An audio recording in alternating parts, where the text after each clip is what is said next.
Liquor scam కేసులో AP SIT అధికారులు నిందితులను వరుసగా అరెస్ట్ చేస్తుండగా విజయసాయిరెడ్డి విషయంలో ప్రస్తుతం ఎలాంటి చర్యలకు ఉపక్రమించడం లేదు.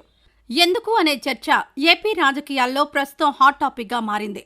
వైసీపీ అధినేత వైఎస్ జగన్తో అత్యంత సన్నిహితంగా ఉంటూ వైసీపీలో నెంబర్ 2 స్థానంలో చక్రం తిప్పిన విజయసాయిరెడ్డి అకస్మాత్తుగా రాజకీయాల నుంచి తప్పుకుంటున్నట్లు ప్రకటించి పరోక్షంగా అప్రూవర్గా మారిపోయారా అనే వాదన కూడా రాజకీయ వర్గాల్లో నడుస్తోంది. ఏపీ లిక్కర్ స్కామ్లో 5వ నిందితుడిగా సాయిరెడ్డిని పోలీసులు గుర్తించారు. అయితే విచారణలో తాను పూర్తిగా పోలీసులకు సహకరిస్తానని సాయిరెడ్డి చెబుతూ ఉండడంతో ఆయన అరెస్టు విషయంలో ఎలాంటి చర్యలు తీసుకోవడం లేదని అధికారులంటున్నారు.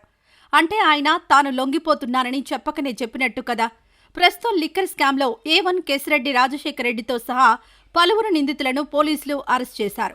ఇందులో కీలక నిందితుడిగా పోలీసులు అనుమానిస్తున్న రాజంపేట వైసీపీ ఎంపీ మిథున్ రెడ్డి ప్రస్తుతం ముందస్తు బెయిల్పై ఉన్నారు.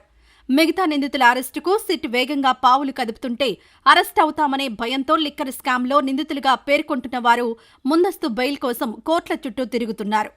కానీ సాయిరెడ్డి మాత్రం ముందస్తు బెయిల్ కోసం వెళ్లిన దాఖలాలు లేవు. ఎందుకంటే తన అరెస్టు జరగదు అనే నమ్మకంతో ఆయన ఉన్నారట. మరి తనను అరెస్ట్ చేయరనే ఏ ధైర్యంతో విజయసాయిరెడ్డి ఉన్నారో ఆయనకే తెలియాలి.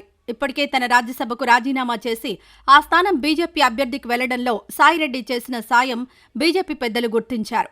పైన బీజేపీని కాదని ఏపీలో టీడీపీ ఏం చేయలేదు.